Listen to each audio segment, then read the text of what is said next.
Okay, my name is Tony Pang. I am a teacher at iPoly High School. I teach 11th grade chemistry, and I've been here for 7 years.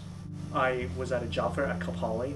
The principal was there, we spoke a little bit, and that's how I learned about iPoly. I got my teaching credential here at Cal Poly. I graduated from Cal Poly, and it's crazy. I never knew there was a high school here until I met her. So yeah, but here I am. I've been here for 7 years now. When I was in community college, I had a really good chemistry teacher, and she was very methodical, and I just learned so much from her. She gave me such a good foundation that when I graduated, I wanted to be a chemistry teacher. Well, I think of my students as my friends. I don't really think of them as my students. If you notice during break, people are running around in here. And some of them are eating, some of them are playing Magic the Gathering, and I'll play with them. You know, sometimes people are in here playing Dungeons and Dragons, you know, and I'll join in or something. So I would like to think of them as friends, but in the classroom, they're not friends. I'm the teacher, they're the student, but outside, they're my friends. I was born in Hong Kong, but I grew up here in the United States. Grew up in California my whole life. I taught in Monrovia High School. I taught there for 1 semester. I taught AP Biology and Life Science. My AP Biology experience was amazing, but my Life Science experience was really bad. A lot of my kids have parole officers, and a lot of them been to jail before. I have to write letters for them every now and then, otherwise they go to jail. I have to write a letter to their judge saying that they were good. It was really unpleasant.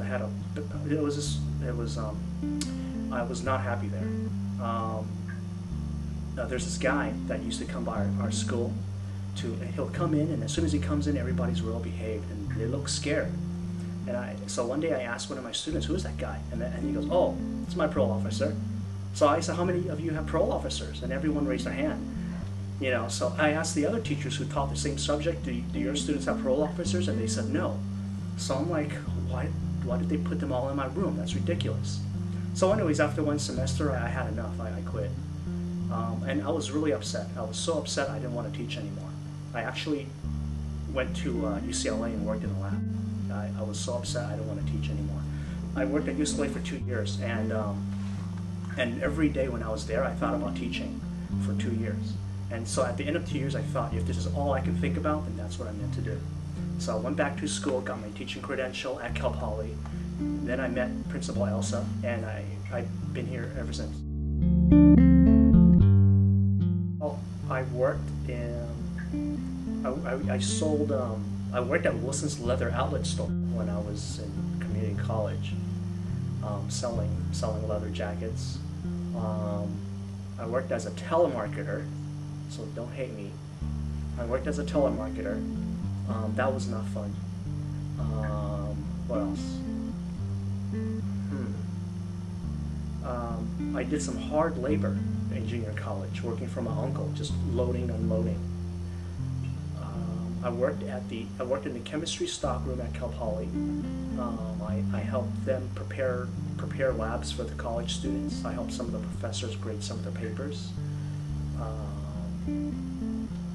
I worked as a substitute teacher before for the Pomona Unified School District, and I think that's about it. Well, I didn't like my physics professors because I had to teach myself. They would spend hours talking about really simple stuff, and then when I got home, I had all these ridiculous problems to do, so I wasn't able to do any of it. So my physics experience in college wasn't very good. I actually taught myself physics. My major is in biology, and most of biology is a lot of memorization, and it was incredible the amount of information that I had to remember. So I was kind of happy to get out of college because I would spend many sleepless nights studying. I would have to study 2 weeks in advance because there's so much information. It's unbelievable.